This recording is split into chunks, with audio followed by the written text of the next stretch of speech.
तेज चातुर्य तुझी ही धडाडी, आकाश पाठीवरी झेप वेडी, मनातील स्वप्ने साकार करता तुझ्यातील स्वत्वास येते उभारी, तुझे चांदण्याचे आकाश हळवे तू पेलून धरतेस क्षितिजास भाळी, तुझे चंद्र तारे उजळती मनाना तू सावित्री होतेस,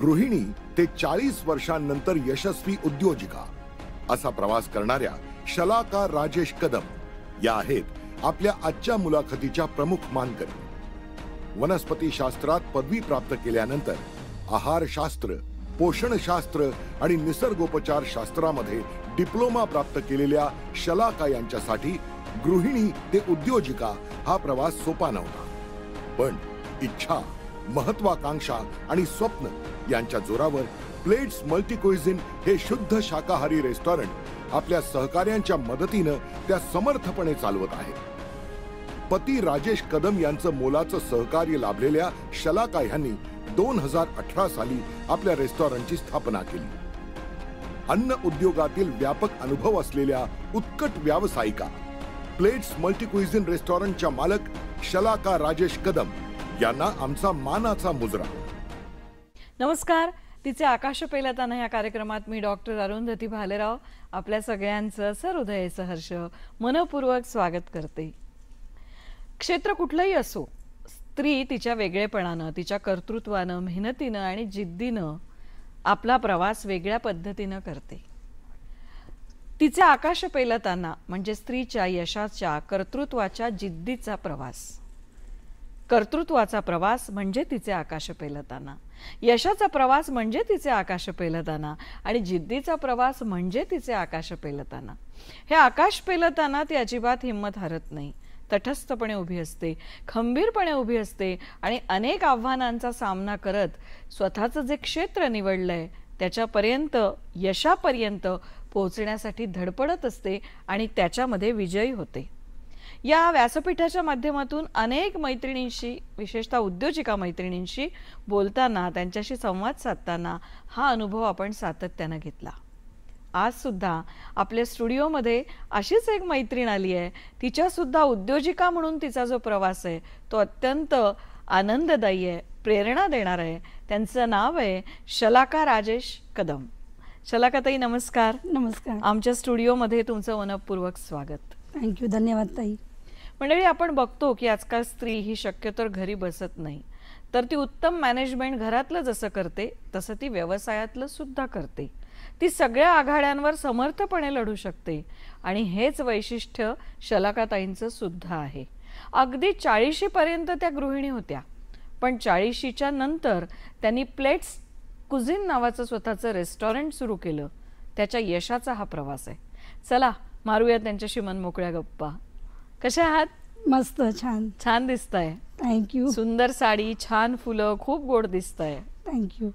मला खूप जाणून घ्यायला आवडेल की 40 पर्यंत तुम्ही गृहिणी होतात।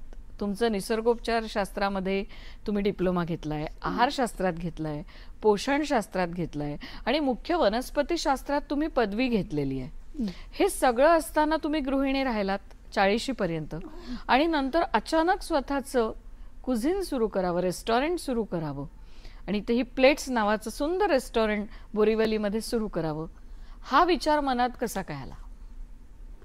माझं गृहिणी ते उद्योजिका हा जो प्रवास आहे हा अगदी अचानक जरी झालेला असला तरी त्यामागे एक महत्त्वाचं कारण आहे आणि ते म्हणजे संधी आणि आव्हान या दोन्हीचा योग्य वापर करून करण्याची जी मानसिकता होती माझी, सो त्यामुळे मी कदाचित या बिझनेसमध्ये आले आहे.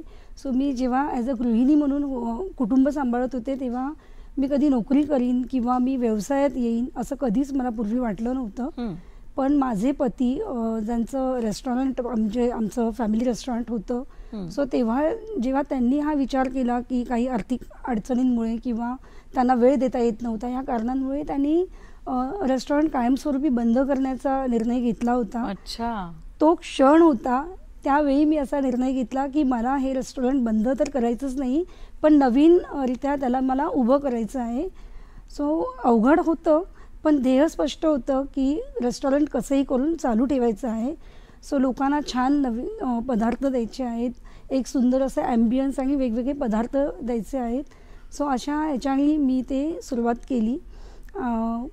आणि माझी म्हणजे त्यांनी बंद करण्याचा पतींनी तुमचा निर्णय घेतला आणि ते तुम्हाला मान्य नव्हतं, तर तुम्ही कंबर कसून उभ्या राहिल्या आणि तुम्ही सांगितलं की पुढची धूर मी सांभाळीन पण बंद करू नका.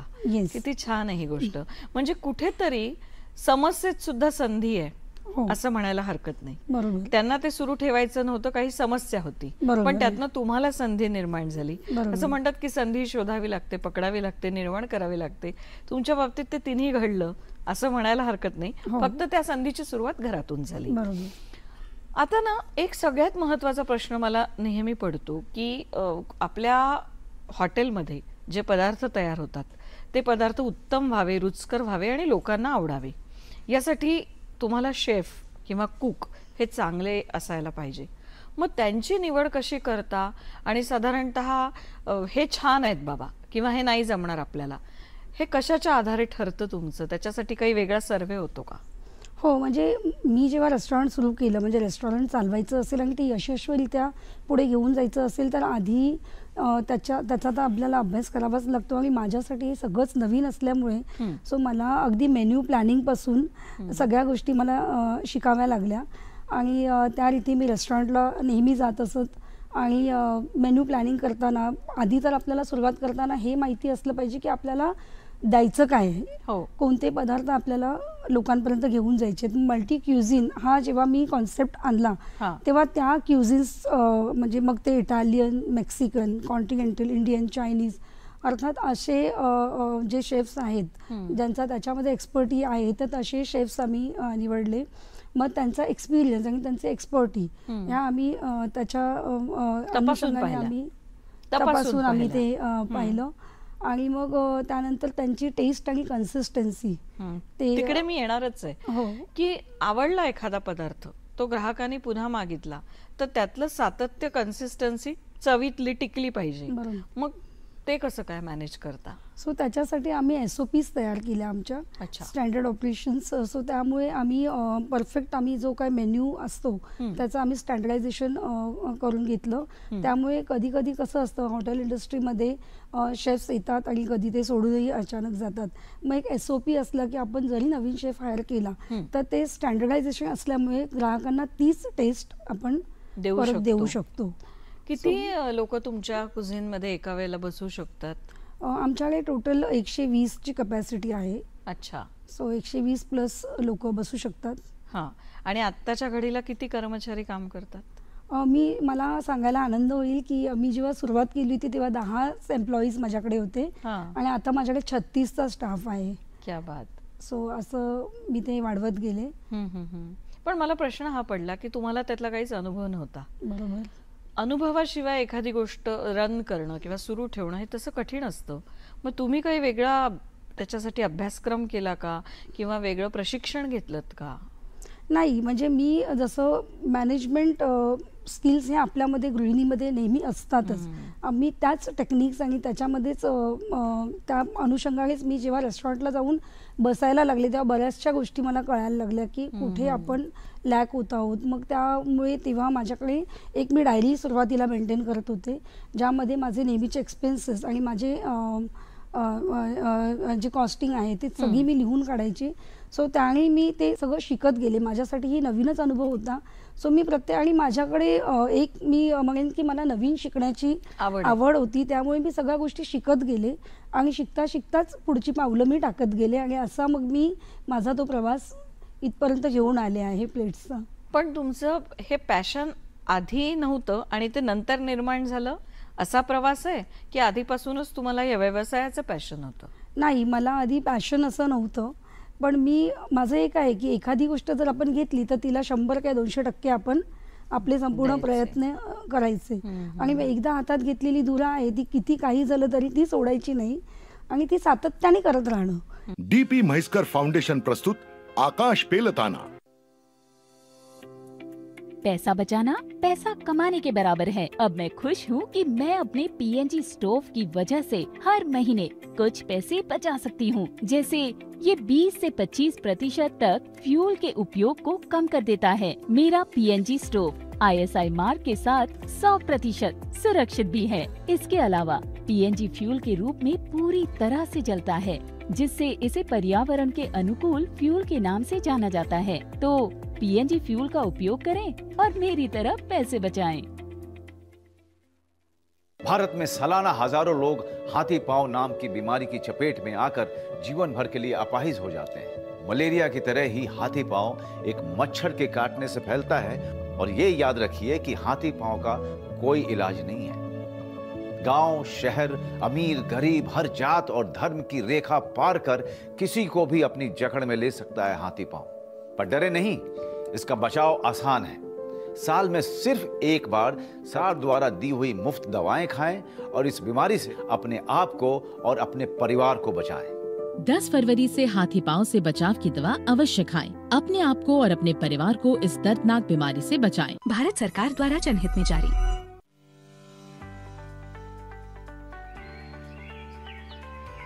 Keeping our earth green forever is in our hands only. That's why I prefer CBG for my car. CBG is compressed biogas made from waste materials. It is a highly efficient renewable resource that has reduced carbon emission rates. Less carbon emission means lesser harmful impact on the planet. Use CBG. It is cleaner, greener and safer.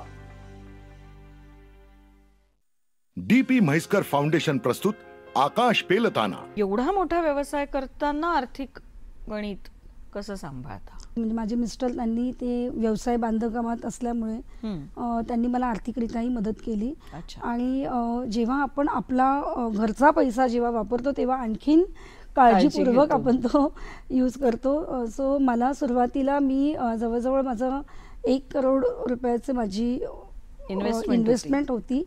So ती मी एकत्र न invest करता मी टप्प्याटप्प्याने त्याला वापरलं आणि 6 महिन्याचं भांडवल मी माझ्या हातामध्ये ठेवलं होतं. आणि जी पहिले इंटिरियर्स म्हणजे किचन इक्विपमेंट्स, सॅलरी एम्प्लॉईजची असं करून मी ती सुरुवात केली. कारण जेणेकरून जेव्हा बिझनेस चालू झाला तर तेव्हा मानधन यायची, बिझनेसचे पैसे आपोआप येत गेले. आणि असं एक एक टप्पा पार करत मी तो बिझनेसमध्ये पुढे पुढे माझी गुंतवणूक करत गेले. कुठलाही व्यवसाय करताना एक महत्त्वाचं आव्हान असतं की ज्या ठिकाणी आपण आपलं हॉटेल सुरू करणार आहोत किंवा आपला व्यवसाय सुरू करणार आहोत तिथे तो चालला पाहिजे. आपण बघतो एका सोनाराच्या बाजूला दुसरा सोनार असतो, एका सलूनच्या बाजूला दुसरं सलून असतं. असं हॉटेल्सच्या बाबतीतही होतं. त्यावेळेला आपलं हॉटेल चाललं पाहिजे आणि ते कुठल्या परिसरात आपण घ्यावं आणि ते चालण्यासाठी काय वेगळं केलं पाहिजे त्याकडे कसं बघता? सो मला संधी, एक अपॉर्च्युनिटी अशी दिसली की माझं रेस्टॉरंट जिथे आहे बोरिवली ईस्टला, MG रोडला, तिथे आमच्या एवढं dining restaurant, family dining, pure veg restaurant नाहीये. त्यामुळे मी त्याला एक संधी म्हणून बघितली आणि मी तिथे डायनिंग फॅमिली रेस्टॉरंट चालू केलं. आणि मग लोकांच्या अट्रॅक्शनसाठी आम्ही त्यांना लाईव्ह म्युझिक महिन्यातनं एकदा ठेवतो, कॅन्डल लाईट डिनर असतं आमच्याकडे. आणि त्याशिवाय एक फॅमिली ॲटमॉस्फिअर असतं, त्यामुळे फॅमिलीज खूप छान येतात, एन्जॉय करतात.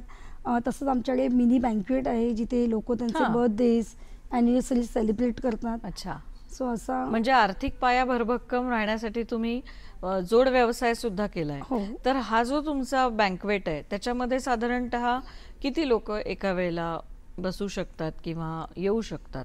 सो आमचा हा मिनी बँक्वेट आहे, त्यामुळे मॅक्झिमम 70 ते 80 लोकांचं इव्हेंट, म्हणजे घरगुती छोट्या मोठ्या पार्टी सुद्धा तिथे, एक प्रायव्हेट फंक्शन्स, कोणाला फॅमिली गेट टुगेदर्स करायचे असतील किंवा किटी पार्टीज आहेत, असे छोटे मोठे फंक्शन्स, कोणाची एंगेजमेंट असते छोट्या ह्याच्यात करायची असते, तर असे इव्हेंट्स आपल्याकडे होतात. कुठल्याही व्यवसायाला सगळ्यात मोठी खीळ बसली किंवा ब्रेक बसला तो कोरोनामुळे. बरोबर. कोरोनाच्या काळात अर्थातच सगळंच बंद होतं. हो. तुम्हालाही हा फटका बसला असेल. नक्कीच बसला. कसं त्यावेळेला स्वतःचं मनोबल टिकवलं आणि काय अडचणी आल्या? कोरोनामध्ये तर कम्प्लीट व्यवसायच बंद झाले होते आणि हॉटेल इंडस्ट्रीला खूप मोठा फटका बसला होता. डायनिंग अजिबात चालू नव्हते. सो रेंट चालू होतं, स्टाफचा पगार द्यायचा होता, बऱ्याच काही चॅलेंजेस आल्या होत्या. सो तेव्हा ओनरशी भेटून कसं थोडंसं रेंट कमी करता येईल यावरही माझी चर्चा झाली. मग आपण म्हटलं आता याच्या पुढे तर आपल्याला चालत तर राहायचंच आहे. मग तेव्हा डिलिव्हरीचं ऑप्शन शोधला. बंद करावं असं नाही, बंद करावं असं मला कधीही मनात आलं नाही आणि ते करायचंच नव्हतं. मी जसं म्हटलं की माझं ध्येयच ते होतं आणि त्याच्यावर फोकस होता, त्यामुळे माझा हे चालत राहिला होता. सो डिलिव्हरी चालू केल्या आम्ही. मग आम्ही ऑनलाईन पार्टनर्स झोमॅटो, स्विगी बरोबर टायअप केलं आणि असा हा व्यवसाय सुरू राहिला. कोविडच्या अगदी म्हणजे सगळ्या याच्यामध्ये लोक अडकली होती, पण त्यातही माझा व्यवसाय अगदी मी चालू ठेवला आणि तोही मार्ग आम्ही तो फेस केला. कोविडने शिकवलं की आपल्या गरजा खूप कमी आहेत. थोड्या ह्याच्यात आपण खूप काही करू शकतो. मिनिमम गरजांमध्ये आपण राहू शकतो. या कोविडच्या काळात एका कुझिनच्या मालक म्हणून तुम्ही काय धडा घेतला? हेच की कोणतीही काही आव्हानं आली तरी ब्रेक घ्यायचा नाही, सातत्याने चालत राहायचं आणि कन्सिस्टन्सी कधीच सोडायची नाही, पॉझिटिव्हिटी कधी सोडायची नाही आपण. आणि मी त्यावेळेला फक्त माझ्या एम्प्लॉईजचा विचार फक्त माझ्या डोक्यात होता की त्यांची घरं आज आपण चालवतोय. मला वाटतं हाच एक जो हेतू होता प्युअर, त्यामुळे का असे ना त्या गोष्टीला कधी ब्रेक लागला नाही आणि टचवूड रेस्टॉरंट अजूनही चांगलं छान चालत आहेत आणि बाकीच्यांची घरं चालत आहेत. हा एक मोठा समाधान मनाला होतं. तुमच्या रेस्टॉरंटची विशेषता काय आहे? सो आपल्या रेस्टॉरंटमध्ये जसं मी म्हटलं की मल्टी क्युझिन आहे, त्यामुळे तुम्हाला अंडर वन रूफ सगळे क्युझिन्स लोक एन्जॉय करू शकतात. चायनीजमध्ये लोटस रूट हे खूप छान स्टार्टर आहे आपल्याकडे. लोटस म्हणजे स्टेम पासून, लोटसच्या रूट पासून कमल काकडी आपण बोलतो, खूप सुंदर टेस्टी स्टार्टर आहे. न्यूट्रिशियस पण आहे. हो, खूप न्यूट्रिशियस सुद्धा आहे. थाय राईस करी खूप छान आहे. आता सध्या आम्ही सुशी इंट्रोड्यूस केली आहे. अच्छा. सो सुशी पण खूप हेल्दी फूड आहे जॅपनीज. सो आणि बावपाव आहे. ते काय असतं? बावपाव हा पाव आम्ही आमच्या इथेच तयार करतो. आम्ही नॉर्मली तुम्हाला मैद्यामध्ये भेटतो. सो आम्ही जसं मी म्हटलं लोटस रूट, आम्ही त्याचंच फ्लावर वापरून तो पाव बनवतो आणि त्याच्यामध्ये स्टफिंग्स असते. तो खूप टेस्टी आणि यमी आहे आपल्याकडचं. म्हणजे लोटस पासून पाव बनवणं ही कल्पनाच मला वाटतं खूप नवीन आहे आणि ते तुमचं वैशिष्ट्य आहे. त्याच्यामध्ये खूप मला वाटतं कॅल्शियमचं प्रमाण जास्त प्रमाणात असतं. डीपी म्हैसकर फाउंडेशन प्रस्तुत आकाश पेलताना.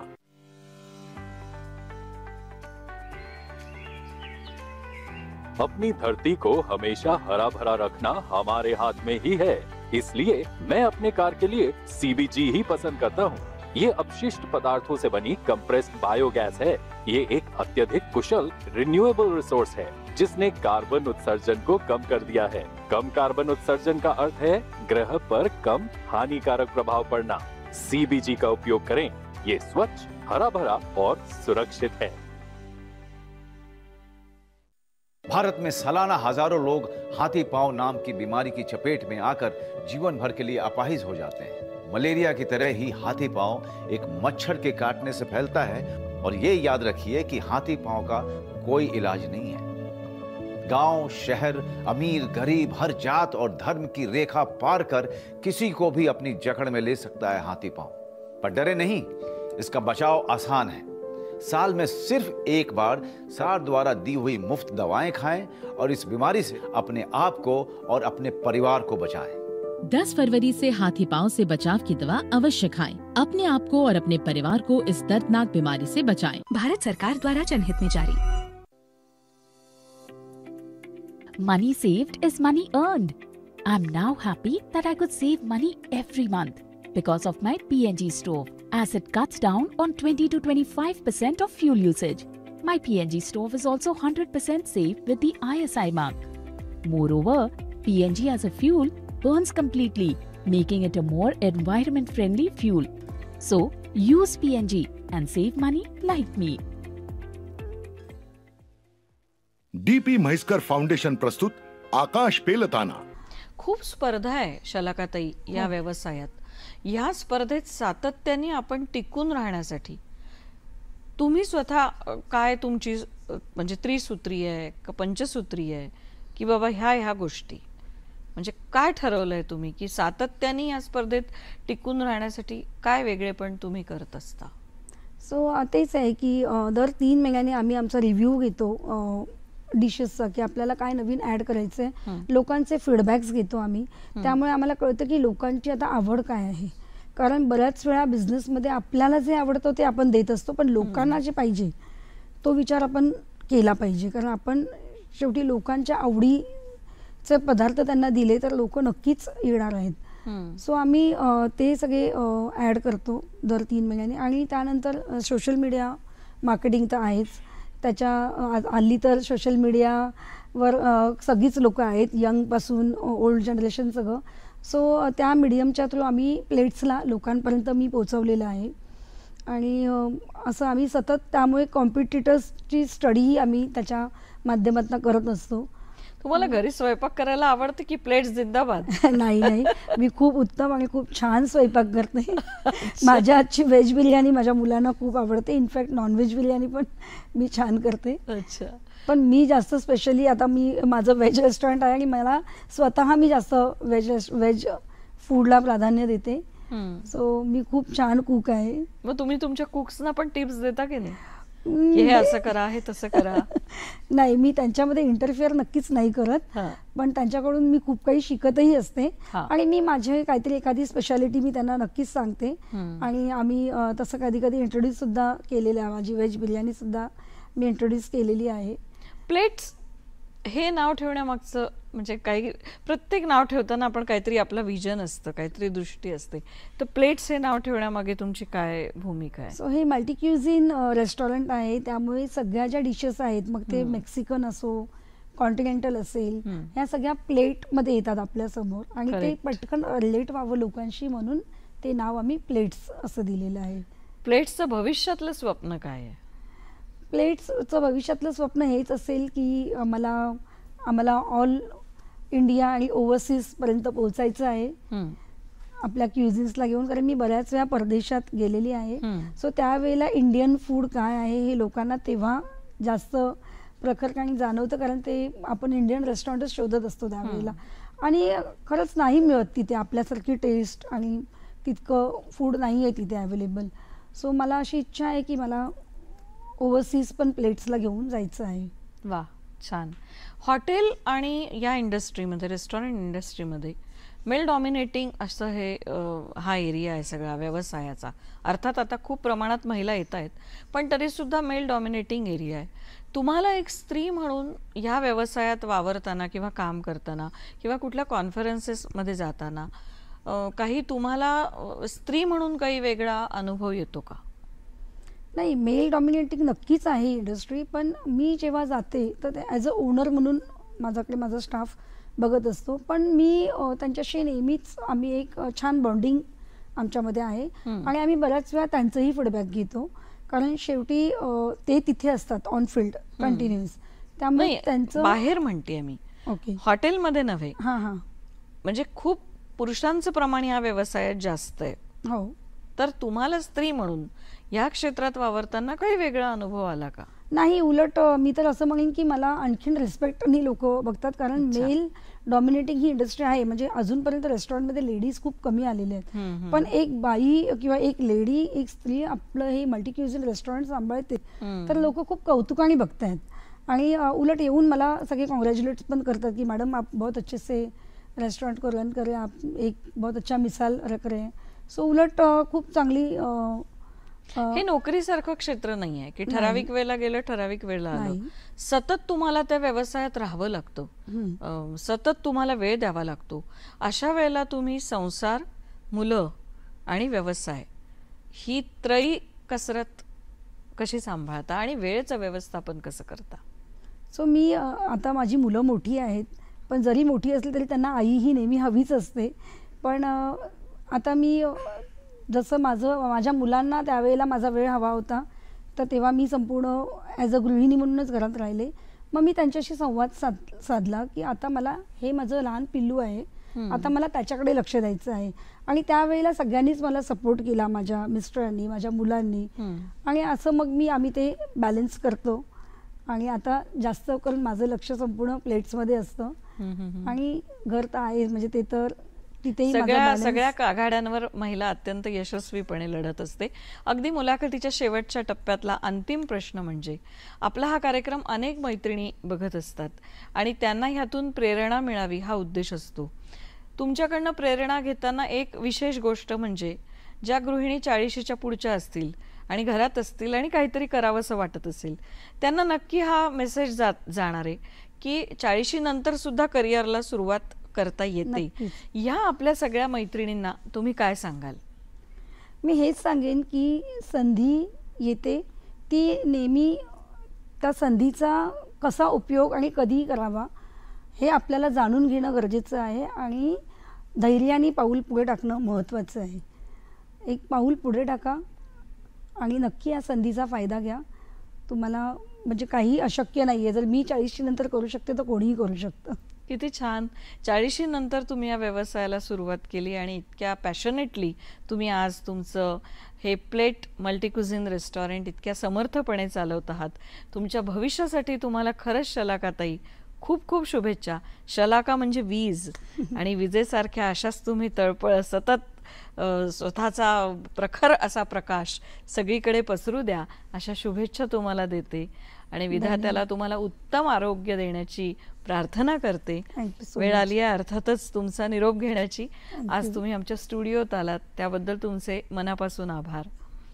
एकच म्हणावंसं वाटतं यांचा सगळा प्रवास ऐकल्यानंतर, डगमगू नको, उभी राहा. डगमगू नको, उभी राहा. घे भरारी, सखी तू घे भरारी.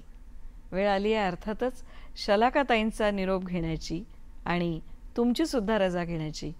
पण अर्थातच DP म्हैसकर फाउंडेशनच्या अध्यक्षा सुधाताई म्हैसकर यांचा मोलाचा कानमंत्र ऐकण्याची. नमस्कार. कुठलाही आपला व्यवसाय वाढवताना आपल्या कामगारांवर विश्वास ठेवा. त्यांच्यामध्ये एकोपा वाढणं हे जास्त महत्त्वाचं आहे.